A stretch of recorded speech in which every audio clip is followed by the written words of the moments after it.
dans le monde entier. Prêcher la bonne nouvelle à toute la création. Marc 16, verset 15. C'est autour de cette recommandation biblique que la mission évangélique de la foi internationale a consacré une journée de réflexion sur l'évangélisation. Cette mission, confiée au département de l'évangélisation de la mission évangélique de la foi internationale, s'est tenue le samedi 23 mai 2026 dans un hôtel de la place à Boïcon. Cette conférence, qui est à sa 3e édition, avait pour thème « Quelle politique pour la saturation du Bénin avec l'évangile dans la mission évangélique de la foi ». À travers cette rencontre spirituelle et stratégique, les participants ont pu s'ouvrir à divers horizons liés à l'évangélisation. Dans une ambiance conviviale, marquée par le partage d'expériences, les hommes de Dieu n'ont ménagé aucun effort pour l'avancement de l'œuvre divine.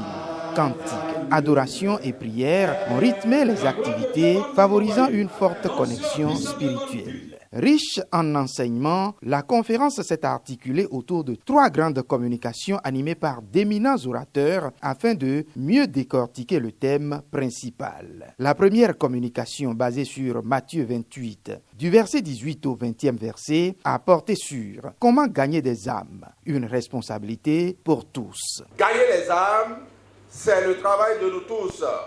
Ce n'est pas le travail des évangélistes seuls. Ce n'est pas le travail des pasteurs.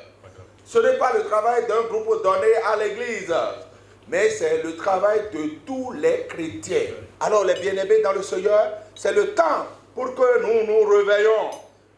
Pour aller maintenant conquérir les âmes pour Christ.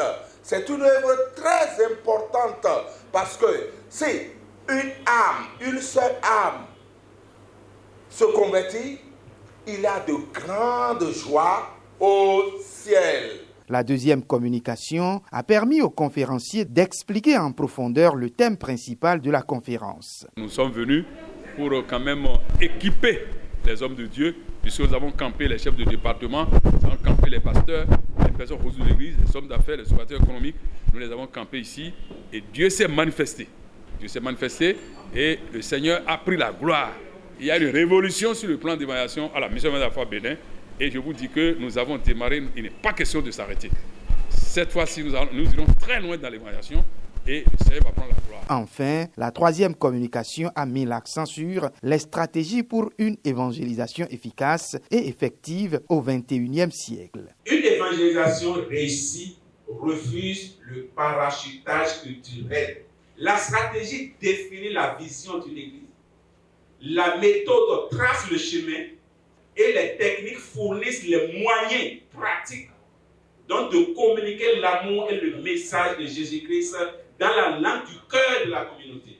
La stratégie globale ne consiste pas à changer le produit, qui est l'évangile, mais à repenser l'emballage et les canaux de distribution. L'évangile n'a rien perdu de sa force d'impact. Les méthodes changent, la culture évolue, mais le besoin humain de réconciliation avec le Créateur reste universel. L'événement a également été marqué par des ateliers de travail et des échanges participatifs en groupe dans le but d'atteindre efficacement les objectifs fixés par la conférence. Une organisation réussie qui n'a laissé personne indifférent. Nous avons énormément gagné. Je crois qu'aujourd'hui, à travers les différentes communications, nous avons été nourris, nous avons été édifiés et nous avons suffisamment eu des occasions de nous rappeler de l'importance de cette mission qui nous est assignée en tant qu'enfants de Dieu. Donc, l'initiative en elle-même est à encourager et au-delà de ce que ça représente une belle initiative, il faut souligner le caractère professionnel. Et la vision du leader, c'est pour dynamiser ces structures en charge de l'évangélisation et amener plusieurs personnes à intégrer et épouser la vision pour qu'eux tous puissent être enseignés, pour qu'on puisse susciter de plus cet engouement pour du gain des âmes. Parce que la seule mission qui est la plus noble que Christ a confiée à son Église, c'est d'aller sauver les âmes. Et si nous restons seulement dans les 4 murs de nos paroisses et prêcher et prier sans penser à ceux qui ne sont pas encore sauvés, ça serait du mal que nous avons fait et ça peut nous compter au dernier jour. Pour le responsable national, cette conférence est un pari gagné et toute la gloire revient à Dieu. Notre objectif, c'est de faire connaître l'évangélisation au sein de la mission, comme nous sommes la mission Évangile de la foi internationale, nous sommes pour l'évangélisation.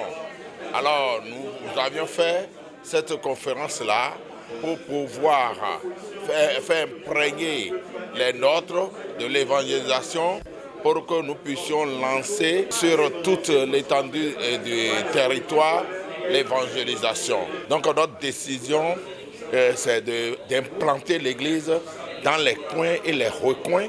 Nous voulons que toutes les communes aient de grandes églises Mission Évangile de la foi, ainsi que les arrondissements. Et même dans tous les villages que nous avons, nous bénissons Dieu pour tout ce qu'il est en train de faire dans notre pays. Alors, nous invitons tous les frères, les sœurs qui ont déjà connu Jésus-Christ de progresser toujours dans leur connaissance et d'évangéliser. Il convient de noter que l'Assemblée a convenu qu'un rapport final sera rédigé et archivé afin de faciliter la mise en œuvre des recommandations et des orientations stratégiques pour les actions futures. C'est de mettre